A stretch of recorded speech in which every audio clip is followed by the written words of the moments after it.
civil. Conforme vocês viram, penso que o vídeo fala por si, e eu vou me ater um bocadinho a uma abordagem muito interessante que eu quero enquadrar. E como sempre digo, você que é estudante em casa, por favor, pega o seu bloco de notas e vamos agora falar um pouco sobre como é que isto começa. Isto tem uma origem. Isto vem de um certo historial até aqui onde nós chegamos. A questão da aviação civil em Moçambique, tome nota, você que é estudante, toma nota aí. A questão da aviação civil em Moçambique, no tempo colonial, ela começa com algo que chama-se de DETA, no tempo colonial, chama-se de DETA. Portanto, a DETA é a abreviação da Divisão de Exploração do Transporte Aéreo de Moçambique. Aí está uma foto da DETA. Esta companhia, esta unidade ou esta divisão, ela surge em 1936. Portanto, até a data da independência, a DETA fez quase 40 anos. Portanto, foram 40 anos da DETA. E conforme vocês podem ver aí, a DETA, ela tinha vários destinos. Só os destinos que eu contei nesta capa desta revista eram 29 destinos. Incluindo ainda, vou falar aqui de um distrito interessante, que muita gente de certeza vai gostar de ouvir. Tinha como um dos destinos da DETA na altura, a nível doméstico, era Alto Moloque, só para vocês fazerem ideia. Portanto, Alto Moloque, Massinga, portanto, vinham vários destinos e fazia isto com muita regularidade. Para além disso, a DETA também, nessa altura, ia para o Malawi, para o Zimbábue, que eram, digamos assim, ainda era uma espécie de uma federação, para o Malawi, para o Zimbábue, para a África do Sul. Portanto, tinha vários, tens aí também uma foto que foi tirada portanto, um pouco antes da independência, que mostra claramente a envergadura desta companhia. E uma das questões que eu queria salientar aqui é que a DETA, nessa altura, ela já era reconhecida a nível da África como uma das maiores companhias de aviação da África.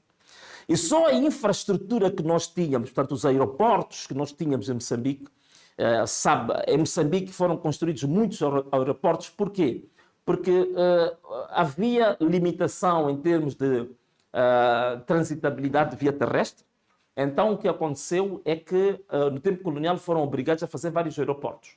Mas acreditem que era considerado uma das companhias com das melhores infraestruturas aeronáuticas de África. De África.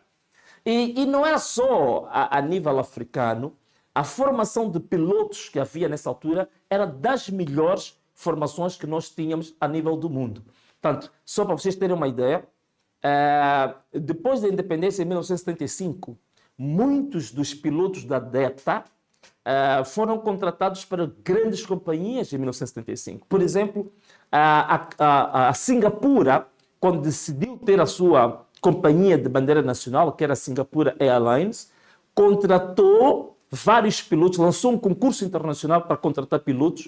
Dos pilotos contratados para Singapura, 98% dos pilotos eram pilotos da DETA de Moçambique. Só para vocês perceberem a dimensão, a grandeza e a qualidade que tinham os pilotos da DETA até a altura da independência.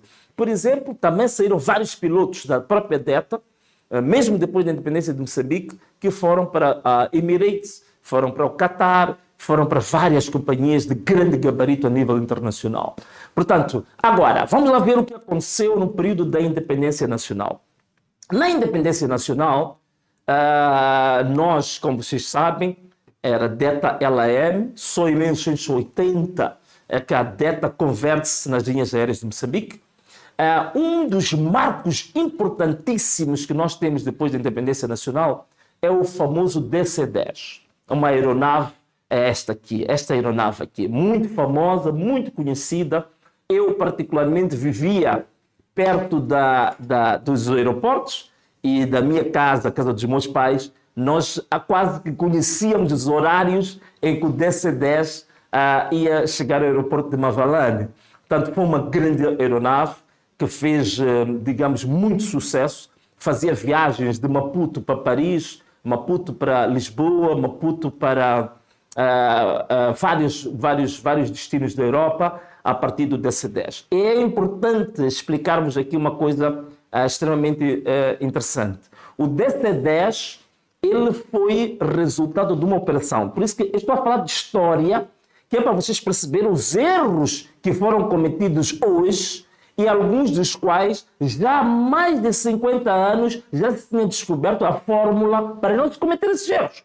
O DC-10, a imagem que mostrei-vos aí, ele foi resultado de uma operação muito interessante.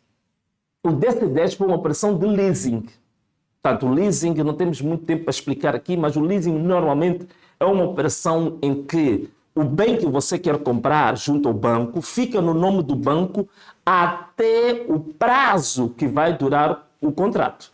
Então, foi uma operação de leasing e foi um consórcio de bancos franceses e este DC-10 era um avião de origem da Nova Zelândia. Portanto, a Nova Zelândia teve um problema com um dos seus DC-10 que bateu numa montanha. Então, o governo da Nova Zelândia decidiu vender todas as aeronaves que eram DC-10. E, nessa altura, Moçambique aproveitou para adquirir a DC-10 por via desta decisão do governo da Nova Zelândia de vender os DC-10. E, nessa altura, recorremos aos bancos franceses. É por isso que o DC-10 em Moçambique nunca teve matrícula de Moçambique. Ficou com matrícula francesa até a altura que se decidiu vender o DC-10. Portanto, foi um momento glorioso que a LAM teve depois da independência de 1975 até por volta dos anos 80 e 82. Portanto, foi grande, digamos assim, um momento áureo, um momento de grande atividade da LAM e com um grande reconhecimento internacional. Não é? O que aconteceu depois com o DC-10? Com o DC-10, depois, pegou-se no DC-10, fez uma operação muito interessante. Depois pegou-se no DC-10 e Moçambique, nessa altura, o que fez foi exatamente vender o DC-10. E vendeu o DC-10 porque nessa altura havia interesses em se adquirir o DC-10 e também vendeu-se algumas aeronaves do tempo colonial. E com base no dinheiro que se teve do DC-10 e de uma aeronave do tempo colonial, avançou-se para um momento muito importante.